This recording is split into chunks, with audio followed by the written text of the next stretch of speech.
Welcome back to prime debate. కేంద్ర ప్రభుత్వం తీసుకొచ్చిన వ్యవసాయ చట్టాలకు వ్యతిరేకంగా దాన్ని వ్యతిరేకిస్తూ ఇవాళ భారత్ బంద్ జరిగింది.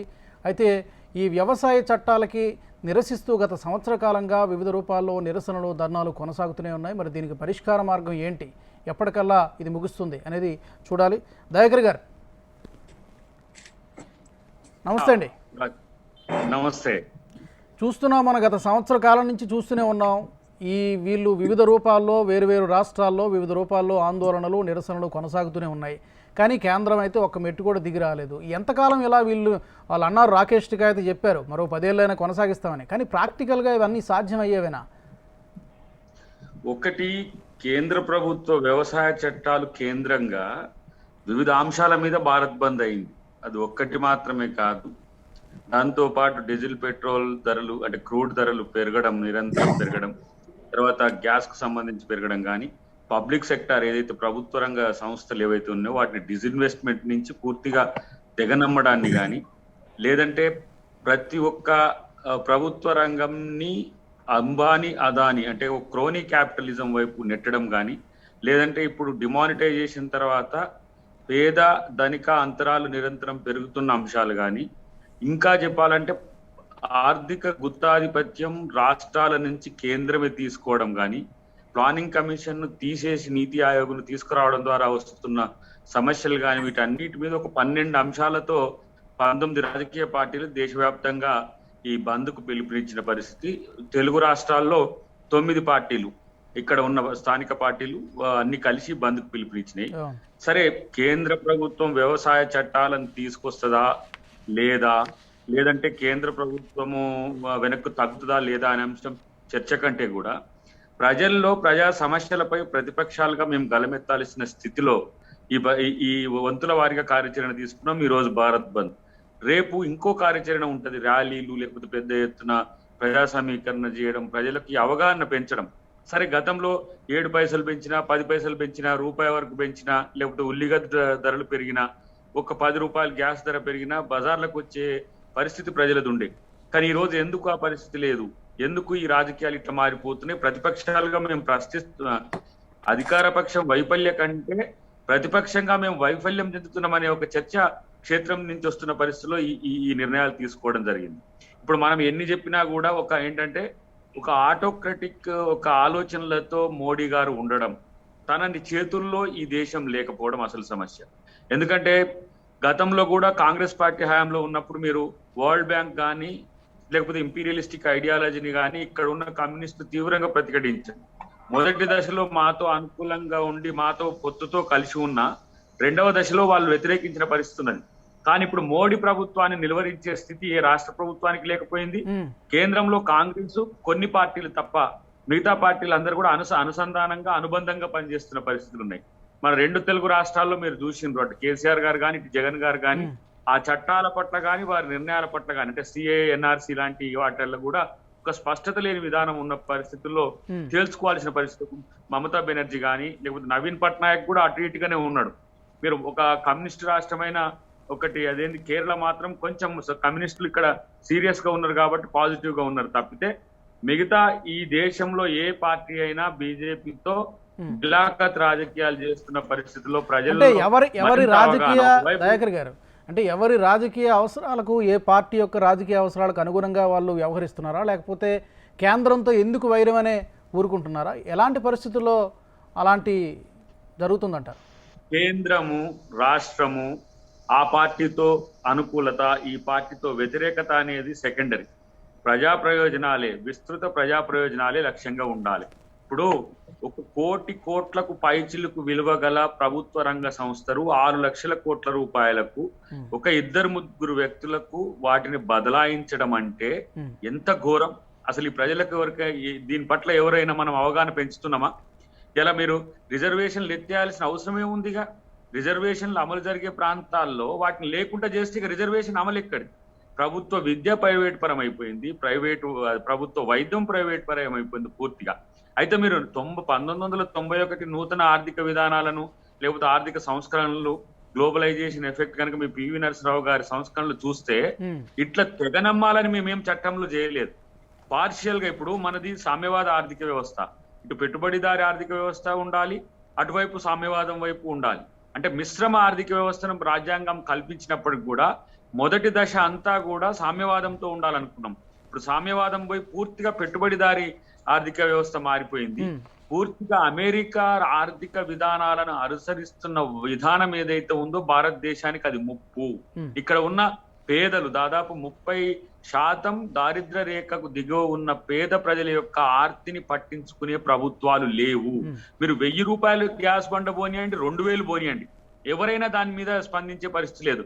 100 రూపాయల పెట్రోల్ అయితే కూడా దేశం కొరకు ఈ మాత్రం చేయలేమా అనే స్థితికి వచ్చింది. అంటే ఏ పరిస్థితుల్లో ఈ వీళ్ళు అంటే ఒక రకంగానంటే మతం రంగు పూసినా సరే ఇప్పుడు సో వాళ్ళకి ఒక విధంగా చెప్పాలంటే పూర్తి ఆధిపత్యం ఉంది కాబట్టి ఇంకెవరు ప్రశ్నించేటువంటి పరిస్థితి లేదు అనేటట్టుగా మీ అభిప్రాయం కనబడుతుంది. ఆధిపత్యము రాష్ట్రాల ప్రభుత్వాలు కూడా సామంత రాజ్యాలు ఉన్నట్టున్నాయి కదా. రాజకీయ పార్టీలు కూడా తనకెందుకులే మా మీద సిబిఐయో ఈడీనో లేకపోతే ఇంకేదో ఒక వ్యవస్థ వచ్చి మా మీద దాడి చేస్తుందని ఒక భయాన్ని ఇప్పుడు శివసేన ప్రభుత్వానికి చూడండి, అక్కడ ఉన్న ఎమ్మెల్యేలు బిక్కుమంటున్న పరిస్థితి వచ్చింది.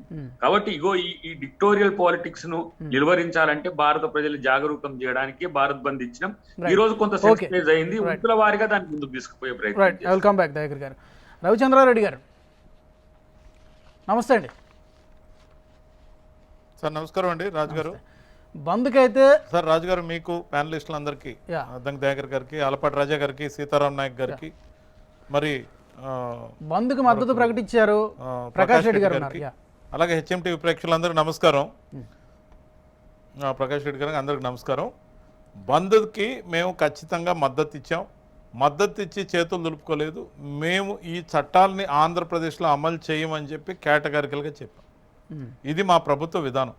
ఎందుకంటే అసలు రైతు భరోసా ఇచ్చి, రైతులకు ఉచిత విద్యుత్ ఇచ్చి, రైతుల్ని సంపూర్ణంగా గౌరవిస్తూ, రైతు భరోసా కేంద్రాలు ఏర్పాటు చేసి, విత్తనాల నుంచి పెట్టుబడి దాకా వాళ్ళకి సాయం అందిస్తూ, గిట్టుబాటు ధర కల్పిస్తూ, ప్రతి ఒక్క విషయంలో రైతులకు సానుకూలంగా ఉండడంతో పాటు ఈ పాండమిక్ టైంలో కూడా రైతులు పండించిన పంటలన్నీ కూడా ప్రభుత్వం కొనుగోలు చేసి గిట్టుబాటు ధరతో ఎక్కడ రైతులు ఇబ్బంది పడకుండా చూసిన రైతు పక్షపాత ప్రభుత్వం ఆంధ్రప్రదేశ్లో నడుస్తున్న ప్రభుత్వం వైఎస్ జగన్మోహన్ రెడ్డి గారి ప్రభుత్వం, వైఎస్ఆర్సీపీ ప్రభుత్వం. మేము ఈ చట్టాలను ఎందుకు వ్యతిరేకిస్తా ఉన్నాం అనేదానికి ఒక స్పష్టత ఉంది. మేము పార్లమెంట్లో మద్దతు ఇచ్చిన మాట వాస్తవం. ఓవరాల్గా మద్దతు ఇచ్చిన తర్వాత మాకు 3-4 అంశాల మీద ప్రధానంగా ఖచ్చితంగా మేము వీటిని అమలు చేయకూడదు, వీటిని యాక్సెప్ట్ చేయమని చెప్పాం. ఈరోజు మన ప్యానలిస్టులుగా ఉన్నవాళ్ళు కానీ, యాంకర్లకు కానీ నేను అందరినీ రిక్వెస్ట్ చేసేది, ప్రతి మీడియా సంస్థలోకి ఈ చర్చ, ఇందాక కూడా నేను ఇంకో ఛానల్లో, ప్రముఖమైన ఛానల్, కానీ ఒకటి చెప్పండి ఎందుకు వ్యతిరేకిస్తున్నారు అనేది మాట్లాడేటప్పుడు రైతు చట్టాలు సార్ ఒక్క నిమిషం సార్ చెప్పండి. రైతు చట్టాలని మనం ఎందుకు వ్యతిరేకిస్తున్నాం అని చెప్పాలంటే ఆ చట్టాలు ఏందో చెప్పాలిగా, ఆ చట్టాల్లో ఉన్న చెడ్డ ఏందో చెప్పాలిగా, ఆ చట్టాల గురించి మనం ప్రజల్లోకి తీసుకోవాల్సిన బాధ్యత ఉంది కదా. అందుకని నా రిక్వెస్ట్ ఏంటంటే ప్యానలిస్టులు కానీ లేకపోతే టీవీ యాంకర్లు కానీ ఈ రైతు చట్టాల గురించి చర్చ పెట్టినప్పుడు ఏ చట్టాలని మనం వ్యతిరేకిస్తున్నాం, ఎందుకు వ్యతిరేకిస్తున్నాం అని చెప్పాల్సిన అవసరం ఖచ్చితంగా మన మీద ఒక బాధ్యతగా ఉందని అంట. నేను ముఖ్యంగా ఏ చట్టాలనైతే వ్యతిరేకిస్తున్నామని చెప్తున్నాము, మా ప్రభుత్వం మోనోపలీకి వ్యతిరేకం, కార్పొరేటీకరణకు వ్యతిరేకం. దీంట్లో ఏం జరుగుతుందంటే సార్, ఈ దేశంలో ఉన్న మార్కెట్ యార్డులు ఎత్తేయడానికి మా ప్రభుత్వం వ్యతిరేకం. మార్కెట్ యార్డులు ఎత్తేస్తున్న మరుక్షణం రైతు పండించిన పంట ఎక్కడికి తీసుకువెళ్ళి అమ్మాలో తెలియని పరిస్థితి. పైకి పాలిష్డ్గా చెప్తున్నారు దేశంలో ఎక్కడైనా అమ్ముకోవచ్చుట. ఆంధ్రప్రదేశ్లో పండిన పంట ఉత్తరప్రదేశ్లో అమ్ముకోగలమా, ఢిల్లీకి తీసుకెళ్ళి అమ్ముకోగలమా? ఖచ్చితంగా కూడా మనం ఆ విధంగా అమ్ముకోలేం. కాబట్టి మార్కెట్ యార్డులు ఉండాల్సిందే అనేది వైఎస్ఆర్సీపీ యొక్క ఆలోచన, మా ప్రభుత్వం యొక్క విధానం. దాంతోపాటు గిట్టుబాటు ధర కొంటాం, దానికి ఇబ్బంది రానివని చెప్తున్నారు. ఇప్పుడు కొత్తగా వచ్చిన చట్టాల ద్వారా ఒక కార్పొరేట్ ఎవరైనా ఎంత పంట అయినా ఎక్కడి నుంచి అయినా, ఉత్తరప్రదేశ్కి సంబంధించిన వ్యాపారైనా, బాంబేకి సంబంధించిన వ్యాపారైనా, మా నెల్లూరుకి సంబంధించిందో, వైజాగ్కి సంబంధించిందో, లేకపోతే తెలంగాణలో ఖమ్మంకి సంబంధించిన పంట అంతా కూడా ఒకరే కొనుక్కోవచ్చు. 1 లక్ష కోట్లు పెట్టి భారతదేశంలో పంట మొత్తాన్ని కూడా కొనుక్కోవచ్చు. ఆ విధమైన చట్టానికి మేము వ్యతిరేకం. దీనివల్ల ఏంటంటే దేశంలో ఉన్న పంట అంతా కూడా గంపగుత్తగా ఒక కార్పొరేట్ కొంటే ఇంకో కార్పొరేట్ అట స్టోర్ చేస్తాడట. ఆ స్టోర్ చేయడానికి ఆయన దగ్గర పాపం గోడౌన్స్ లేవు. గోడౌన్స్ అన్నీ కూడా ఎఫ్సిఐ దగ్గర ఉన్నాయి. ఆ ఎఫ్సిఐకి సంబంధించిన గోడౌన్స్ని అర్జెంటుగా ఖాళీ చేసి 67% గోడౌన్స్ని అదాని గారికి ఇచ్చేయడం జరిగింది. లాంగ్ టైం నామినల్ లీజ్కి ఇచ్చేయడం జరిగింది. అంటే ఇప్పుడు ఒక కార్పొరేట్ ఏమో పంటని మోనోపల్లిలో కొంటాడు, ఎంత కావాలన్నా కొంటాడు, ఎన్ని రోజులైనా నిల్వ ఉంచుకునేందుకు అతనికి అనుమతి ఉంది. ఇంకొక కార్పొరేట్ ఏమో దాన్ని పూర్తిగా గవర్నమెంట్ దగ్గర నామినల్ లీజుకి తీసుకొని ఈ కార్పొరేట్తో భాగస్వామ్యమో లేకపోతే నిల్వ పెట్టుకునేందుకు ఆ గోడౌన్లో పెడితే వీళ్ళంతా కలిసి రేపు ఆ పంట ఎన్ని రోజులైనా నిల్వ ఉంచుకున్న తర్వాత ఎంత రేటుకైనా అమ్ముకునే సౌలభ్యాన్ని చట్టాలు కల్పిస్తున్నాయి. ఇది తప్పు. ఇది దేశాన్ని మోనోపలి సిస్టంలో కార్పొరేట్లు తినే తిండి గింజల్ని నియంత్రించే పరిస్థితి వస్తుంది. దాంతోపాటు మరీ ముఖ్యంగా రైతులకు సంబంధించిన అగ్రికల్చర్ సబ్సిడీస్ కానీ, రైతులకు సంబంధించిన అగ్రికల్చర్ ఇన్కమ్కి సంబంధించిన ట్యాక్సేషన్ కానీ ఇవన్నీ తక్కువగా ఉంటాయి. ఈరోజు కార్పొరేటీకరణలో 10,000 ఎకరాలు 5,000 ఎకరాలు రైతుల పేరు మీదే భూములుంచి వాళ్ళు వ్యవసాయం చేస్తున్నట్టు ఆల్రెడీ చూపిస్తూ ఉత్తరప్రదేశ్లో, మరీ ముఖ్యంగా మధ్యప్రదేశ్లో, ఛత్తీస్గఢ్లో కొన్ని రాష్ట్రాల్లో ఇప్పటికే కార్పొరేట్లు దాడి చేశారు. కార్పొరేట్లు దాడి చేసి ఆ విధంగా వేలాది ఎకరాలు ఏదైతే పూర్తిగా వాళ్ళ నియంత్రణలో పెట్టుకొని రైతుల భూములు రైతుల చేతిలోనే ఉంచి రైతుల్ని కూలీలుగా తయారు చేసి వాళ్ళ పంటనంతా కూడా వీళ్ళ గుప్పెట్లో పెట్టుకుంటూ రైతులకు రావాల్సిన సబ్సిడీలు కానీ, ట్యాక్సేషన్కి సంబంధించింది కానీ, అగ్రికల్చర్ ఇన్కమ్ కింద ఈ కార్పొరేట్లు లెక్క చూపించి వీళ్ళు వేలాది కోట్ల రూపాయలు సబ్సిడీలు పొందుతున్నారు. ముఖ్యంగా ఇది దేశానికి దరిద్రం పట్టించే చట్టాలు కాబట్టి మేము వ్యతిరేకిస్తున్నాం.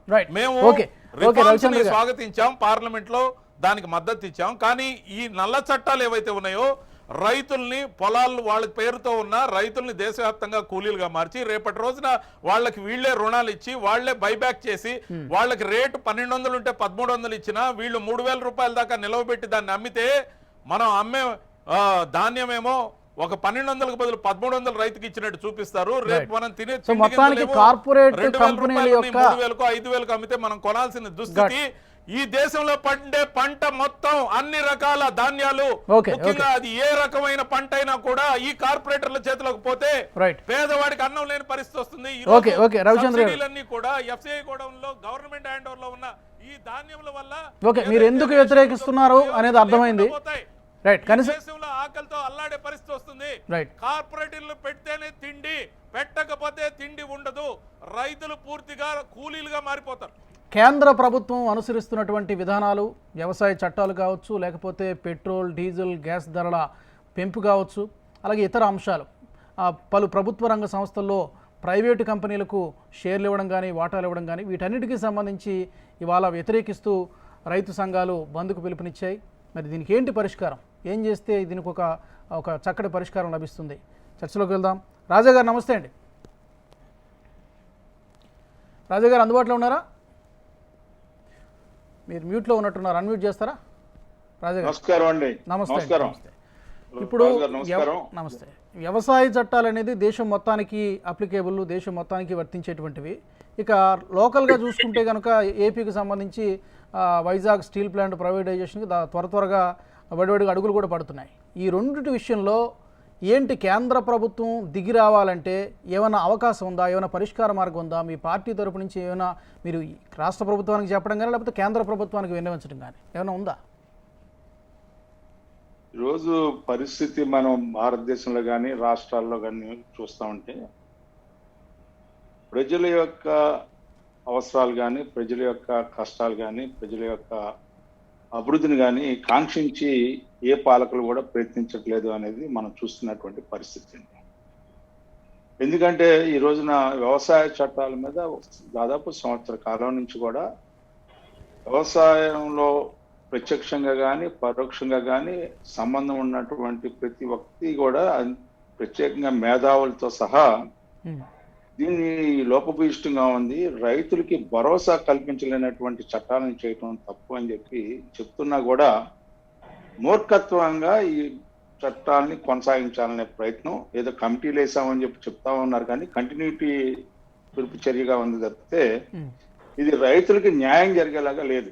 ఏ రకంగా చూసినా కూడా ఈ వ్యవసాయ ఉత్పత్తుల వాణిజ్య చట్టంగా కానీ, లేకపోతే నిత్యావసర సరుకుల చట్టంగా కానీ, వ్యవసాయ ఒప్పంద చట్టం కూడా ఒకదానికొకటి లింకప్ చేసుకున్నటువంటి ఈ చట్టాలు నిర్వీర్యం చేస్తా పోతా ఉంది వ్యవసాయ రంగాన్ని.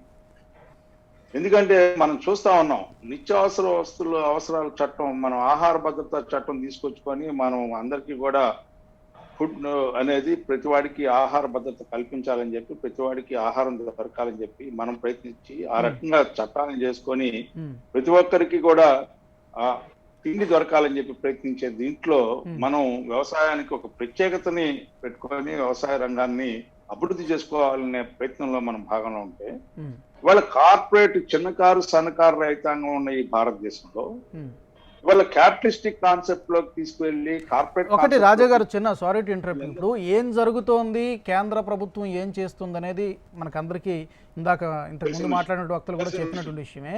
దీనికి ఏమైనా సొల్యూషన్ ఉందా, దీనికి ఏమైనా పరిష్కారం ఉందా, ఎలాగ వాళ్ళని ఏమైనా మెడలు వంచడం అనొచ్చు, లేకపోతే కేంద్రం ఒక మెట్టు దిగొచ్చేలా చేయడం, దీనికి ఏమైనా ఉందా, సొల్యూషన్ ఏమైనా ఉందా చెప్పండి.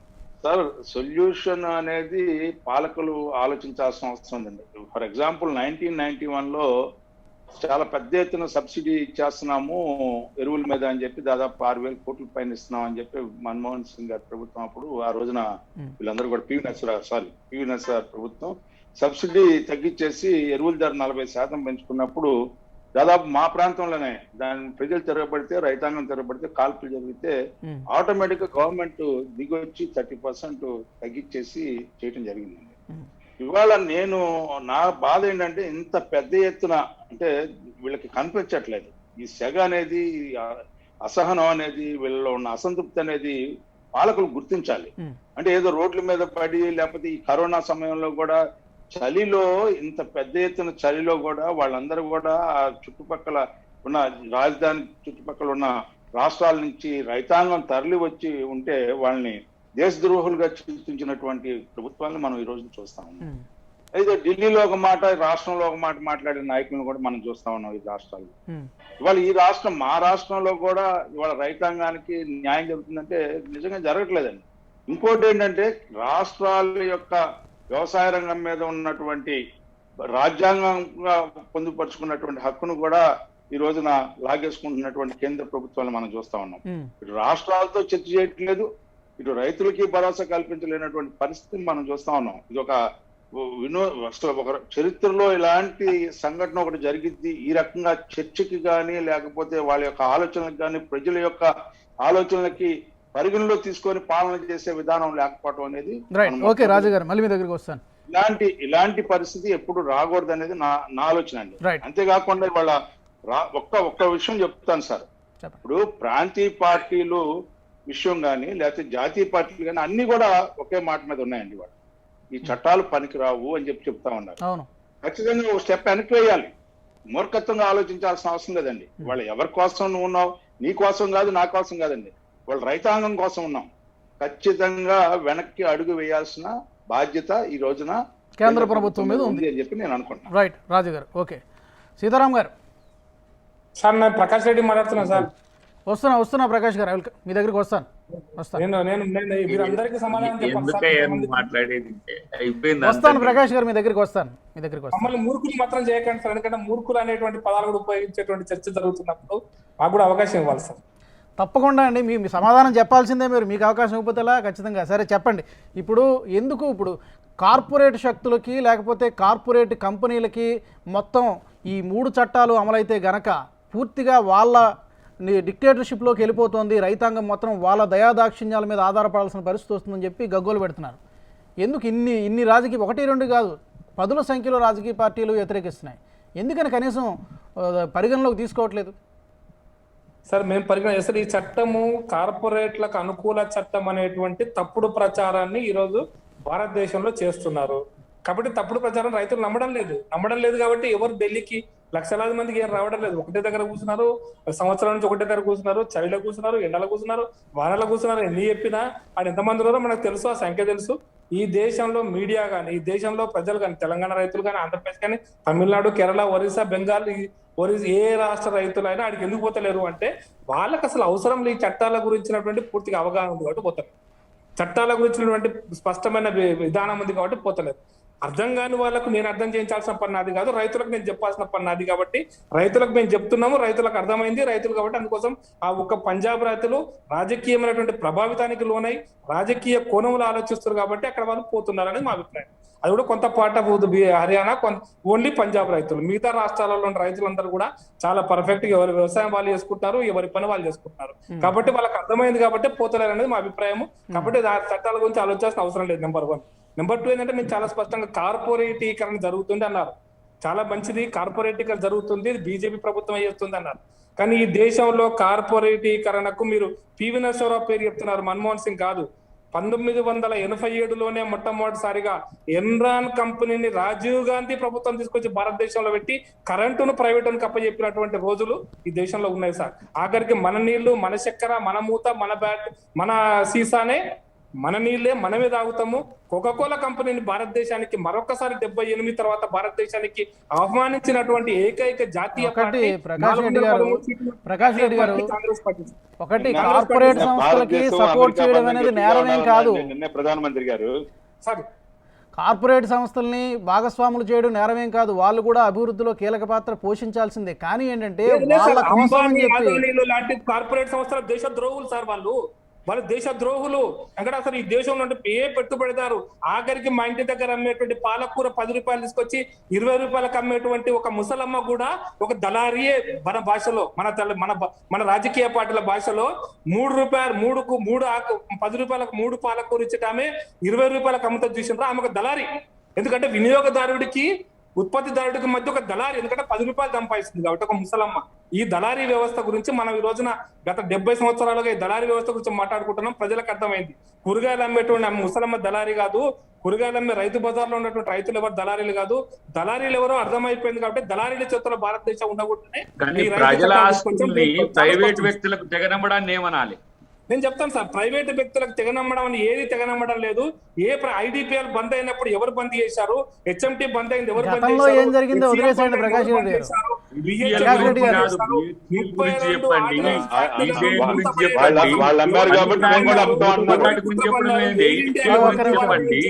ఈ దేశంలో ఉన్నటువంటి అనేకమైనటువంటి ప్రైవేట్, ఈవెన్ కోల్ ఇండియాని ఎవరు ప్రైవేటైజ్ చేశారు, బొగ్గును ఎవరు గతంలో జరిగింది. ఇప్పుడు మళ్ళీ సరే వాళ్ళు తప్పు చేశారు అనుకుందాం. ఇవన్నీ కూడా ప్రైవేట్లే సార్, ప్రకాష్ రెడ్డి గారు కూడా ప్రైవేట్ ప్రజలు చూస్తున్నారు సార్. ప్రకాష్ రెడ్డి గారు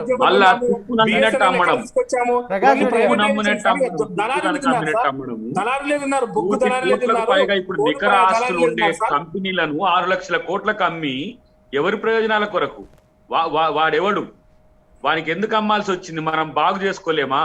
ఇలా మీరు రాఫెల్ తీసుకొచ్చి ఇటలీ నుంచి, అది మన ఫ్రాన్స్ నుంచి తీసుకొచ్చిండ్రు, మేము కూడా దాన్ని కాదనలేదు. కానీ ఇక్కడ ఉన్న ఈసీఐ అది అసమర్థంతో ఉన్నది.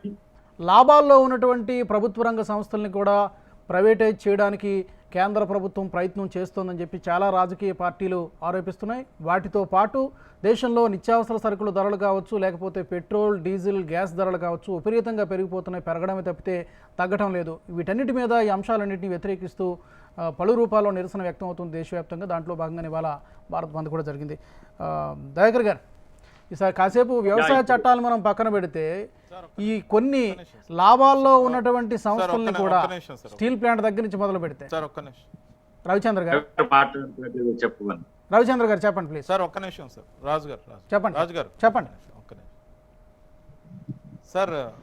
గత 7 సంవత్సరాల క్రితం మోడీ గారు ఫస్ట్ టైం అధికారంలోకి రాకముందు అచ్చే దిన్ ఆనే వాలే హై అని చెప్పారు.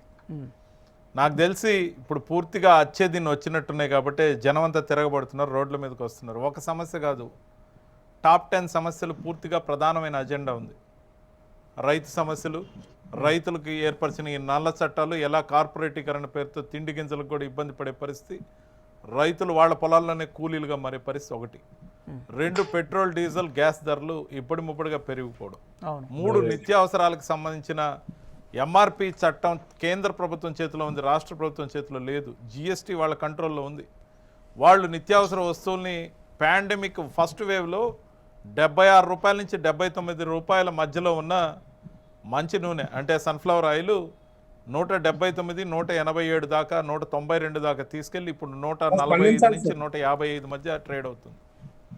ప్రతి ఒక్క నిత్యావసర వస్తువుని పెంచిన దుర్మార్గమైన చర్య కేంద్ర ప్రభుత్వానికి దఖలు పరచాల్సిన అవసరం. స్పందిస్తాను సార్ ముందు. దేశంలో ఉన్న ప్రభుత్వ రంగ ఓకే, సంస్థలన్నీ ఎదురుగా. సీపోర్ట్లు, ఎయిర్పోర్ట్లు, స్టేడియంలు, రైల్వే స్టేషన్లు. సార్ రైల్వే స్టేషన్లు సార్ ప్రకాష్ రెడ్డి గారికి చాలా ఆందోళన ఉంది, చాలా గౌరవం నాకు ఆయన అంటే. చెప్పండి, బీజేపీ please నుంచి continue. రిప్రజెంట్ చేస్తున్నాడు కాబట్టి తెలిసి కళ్ళు ఆర్పకుండా అబద్ధాలు చెప్తే ఆత్మవంచన చేసుకున్నట్టు అవుద్ది, ప్రజల్ని వంచినట్టు అవుద్ది ప్రకాష్ రెడ్డి గారు. ఇర్రెస్పెక్టివ్ ఆఫ్ ద పార్టీ, ప్రజల పర్వ్యూలో మనం కానీ నిజాలు మాట్లాడుకోకపోతే ప్రజల్ని మోసం చేసి మన పార్టీ జెండాని పైకెత్తి మోసినట్టు ఉంటుంది. మనం ఏ పార్టీలో ఉన్నా కూడా ఖచ్చితంగా కూడా ప్రజల తరపున మాట్లాడితే కొంత గౌరవం మనకి దక్కుతుంది, మనకి ప్రజల్లో కొంత సాటిస్ఫాక్షన్ లెవెల్స్ ఖచ్చితంగా కూడా. సార్ స్టేడియంలు, స్టీల్ ఫ్యాక్టరీలు, రైల్వే స్టేషన్లు, ఎయిర్పోర్ట్లు, సీపోర్ట్లు ఒక్కటి కూడా మిగతా సార్. లాస్ట్కి సులభ శౌచాలయాలు కూడా రీసేల్ చేసే పరిస్థితి రాబోయే యుటిలిటీ సర్వీసెస్ అన్నిటిని కూడా కేంద్ర ప్రభుత్వం అమ్మకానికి పెట్టదలుచుకుంది. Okay okay right. దానికి రిజర్వేషన్ వ్యవస్థ కూడా కకావికలం అయిపోయే పరిస్థితి ఉంది. కాబట్టి అచ్చేదిన్ వచ్చాయి కాబట్టి ప్రజలు తిరుగుబాటు చేస్తున్నారు.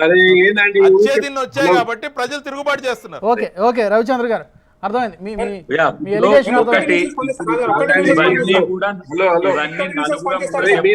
ఏమన్నా మీరు మాట్లాడినదే మాట్లాడుతున్నారు, వారు మాట్లాడేదని వారిని మాట్లాడనిస్తలేరు. అరగంట సేపు ఇక్కడ కూర్చోబెట్టి ఆయన ఏదో మాట్లాడిస్తారంటే దానికి రవిచంద్ర గారు ఓకే, మీ పాయింట్ నాకు అర్థమైంది. రైట్, సీతారాం గారు చెప్పండి. కాదండి, నచ్చలేదా? లేదు అది కాదు రవిచంద్ర గారు, మీరు స్టార్టింగ్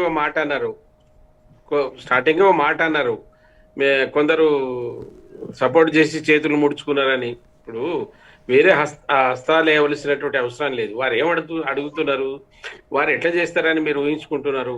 342 మంది 33 మంది వాళ్ళకి మెజార్టీ ఉంది. ఏ పార్టీ అవసరం లేదు. ఎందుకు భయపడతారండి? వాళ్ళు ప్రజలు ఓట్లు వేసిన వాళ్ళు ఇష్టం అనుకున్నది చేస్తారు. అది అనుభవించాలండి. ఏం చేస్తారు ఇప్పుడు? ఆయనకి ఏ పార్టీ అయినా నేను అళ్ళకి వెళ్ళిపోతా అంటే రోడ్ల మీదకి వస్తే ప్రభుత్వాలు ఏం చేయలేవు. ప్రజలు రోడ్లు ఎక్కితే ప్రభుత్వాలు ఏం చేయలేవు, దిగి రావాల్సి వస్తుంది.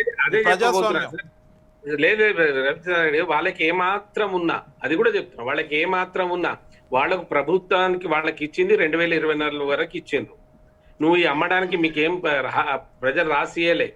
ఈ దేశ సంపదను, దేశం 100 సంవత్సరాల నుంచి 75 సంవత్సరాలు చూస్తున్నటువంటి ప్రభుత్వ రంగ సంస్థలను అమ్ముతే ఈ దేశంలో ఉన్నటువంటి బడుగు బలైన వర్గాలు ఏమైనా ఇండస్ట్రీ పెట్టుకుంటారా అండి? వాడు ఎవరిని కాలు పట్టుకోవాలి? పోయి ఆదాని కాలు పట్టుకోవాలన్నా? ఎవరి కాలు పట్టుకోవాలి? ఊరుకుంటారు అనుకుంటారా? తమాషా అనుకుంటున్నారా? ఎవడబ్బా సొమ్ము అనుకుంటారు? పార్లమెంట్లో అడిగితే ఏం జవాబు ఇచ్చారు? మీరు ఏం జవాబు ఇచ్చారండి? బాగా మాట్లాడుతూ ఏం జవాబు ఇచ్చారు? రిజర్వేషన్లు ఉండవు, మీ బాబు సొత్తా అది రాజ్యాంగం ఇచ్చినటువంటి హక్కు, దాన్ని తీసేసేది నీకేవాడండి హక్కు ఇచ్చేది? రేపు మీకు ప్రజలు ఓట్లప్పుడు ఏం చేస్తారో ఒకసారి ఆలోచించండి. అది కాదు కదా మీరు అన్నదానికి మాట్లాడకుండా మన అనవసరంగా రేట్లు పెరగడం, అది దురదృష్టం. అది రేట్లు పెరగడం అనేది వాళ్ళు మాట్లాడినటువంటి డిమానిటేషన్ అయితే రేటు దక్కుతుంది అన్నారు. ఏమైంది? ఎక్కడ ఏమీ జరగలేదు. మాది ఒక్కటే రిక్వెస్ట్ ఏంటంటే, మీకు 2024 వరకు ఇస్తే ఈ ప్రజాస్వామ్యంలో ఈ దేశంలో బడుగు బలహీన వర్గాలు ఉన్నారు, వాళ్ళని కూడా మీరు ఒక దృష్టితో చూసి ఈ దేశాన్ని బాగుపరచమంటే, అమ్మం అనేది ఏందండి? ఇంట్లో ఎలుకలు పడ్డాయని ఇల్లు కాలబెట్టుకుంటారండి ఎవడని? స్టీల్ ఫ్యాక్టరీ మంచిగా నడవకపోతే నలుగురు మంచి అధికారులను పెట్టి వైజాగ్ స్టీల్ ఫ్యాక్టరీ బాగు చేయండి. అమ్మే అధికారం ఎవరు ఇవ్వలే. ఇష్టం వచ్చినట్టు అమ్మిపోతే ఆ రోజునేమో కాంగ్రెస్ చేసిండ్రు, ఈ రోజు నేను చేస్తానంటే కాంగ్రెస్ చేసిన సార్ కోల్ ఇండియాలో 51-41% ఉంది, అలా రిజర్వేషన్ ఉంది. వాళ్ళేం ప్రైవేటైజేషన్ పూర్తి చేసిపోలేదని. ఓకే సీతారాం గారు, మనకు సమయం తక్కువగా ఉంది కాబట్టి ఒకసారి ప్రకాష్ గారు చెప్పండి. గతంలో ఏం జరిగింది అనేది కాదు, సరే వాళ్ళు తప్పు చేశారు అనుకుందాం కాసేపు, మళ్ళీ అదే తప్పు మీరెందుకు చేయాలి? మేము తప్పు చేయట్లేదు సార్. ఆప్షన్స్ ఉన్నాయి కదా, ఆప్షన్స్ ఉన్నప్పుడు మళ్ళీ ప్రైవేటైజ్ చేయడం ఎందుకు? స్పందించనిస్తారా? చెప్పండి. నేను ఒక విషయం ముందు ఒక్కొక్క సమాధానం చెప్తాను సార్. ఈ దేశంలో నేను నిత్యావసర వస్తువుల ధరలు పెరిగినటువంటి మాట పచ్చి అబద్ధం, ఒక రకంగా అబద్ధాల పుట్టలోంచి వచ్చినటువంటి పదాలుగా నేను భావిస్తాను. బియ్యం నుంచి కొనండి మీరు, ఒక నూనె ప్యాకెట్ అంటే కొనండి, లేకపోతే ఇంట్లో అడగండి. Let me complete sir, let me complete కానివ్వండి. మరి మీరు మళ్ళీ నేను అడిగిన టైము వాళ్ళు ఇచ్చినప్పుడు నేను మాట్లాడియండి. వద్దంటే నేను ఊరుకుంటాను. ప్రజలకు ఎక్కడ చెప్పాలి అక్కడ చెప్తాం. నేను చెప్పండి ప్రకాష్ గారు, సమయం తక్కువ. పొద్దున లేచిన చక్కెర 7 రూపాయలు తగ్గింది 2014 నుంచి. పాల ధర 7 రూపాయలు తగ్గింది, చాయ్ పత్త 30 రూపాయలు తగ్గింది, ఇంతకంటే ఘోరమైన అబద్ధాలు లేవు ప్రకాష్ రెడ్డి గారు. ఎందుకు అబద్ధాలు పప్పు, కందిపప్పు, పెసరపప్పు, మినపప్పు, శనగపప్పు, ఇంకా సరే అవన్నీ పక్కన పెట్టండి. డీజిల్ పెట్రోల్ సంగతి ఏంటి చెప్పండి. అదిగా డీజిల్ పెట్రోల్ సంగతి చెప్పండి. నువ్వు భలే ఉన్నావు. ఏం డిబేటింగ్ చేస్తావా బాబు? డీజిల్ పెట్రోల్ నిత్యావసర వస్తువులని భారత ప్రభుత్వం ప్రకటించిందా చెప్పండి. ప్రజలకు అవసరమా కాదా అని చెప్పండి. ప్రజలకు అవసరమా కాదా? డే టు డే బేసిస్ లో వాడరా అవి? డీజిల్ పెట్రోల్ వాడరా? నేను చెప్తానండి సార్, నేను చెప్తానండి, నేను చెప్తాను మొత్తంగా ప్రశ్నకు సమాధానం చెప్తాను సార్. 2013లో 84 రూపాయలకు అమ్మినటువంటి పెట్రోల్ ఈ దేశంలో ఇప్పుడు 104 రూపాయలు ఉన్న మాట వాస్తవము. 20 రూపాయలు పెరిగిన మాట వాస్తవము. ఒప్పుకున్నారు కదా. నేను డిస్ప్యూట్ చేయట్లేదు. నేను డిస్ప్యూట్ చేస్తే మీరు నిత్యావసర వస్తువుల ధరలు పెరగలేదు అన్న, పెట్రోల్ ధర పెరిగింది అని చెప్పిన. దీంట్లో నిత్యావసర ధరల పెరుగుదల అనేది 70% పైన ఉంది. ప్రకాష్ రెడ్డి గారు అబద్ధాలు చెప్పండి. ఎక్కడికైనా చర్చకు సార్. నేను తీసుకో 2014 తీసుకో, 2021 చర్చలు ఉన్నారు కదా, పెరుగుతున్న రేట్లో పెరుగుదల అదేమి ఉత్త పెరుగుదల కాదు, అక్యుములేటెడ్. ఏది పెరిగింది చెప్పండి. పెరగలేదు చెప్పు. శనగపప్పు ధర ఎంత, పెసరపప్పు ధర ఎంత, బియ్యం ధర ఎంత, అది ఇష్యూ కాదు కానీ అది కాదు. నేనేమంటున్నాను అసలు విధానాల మీద చర్చ లేదు. ఇప్పుడు మేము అడిగిన క్వశ్చన్ ఏంటి? ఒక నిమిషం. మీకు ఉండాలి కదా సార్. నిత్యావసర వస్తువులు అంటే ఏంటో మీరు డిఫైన్ చేయండి. ప్రకాష్ రెడ్డి గారు అది టాపిక్ కాదు ఇక్కడ. నిత్యావసర వస్తువులు అంటే ఇప్పుడు ఏది అది కాదు. పదాన్ని మీరు అనిపించారు కదా టీవీలో, నేను అదే పదానికి స్పందించాను. తప్పే ఈ వర్షం అయిపోయింది.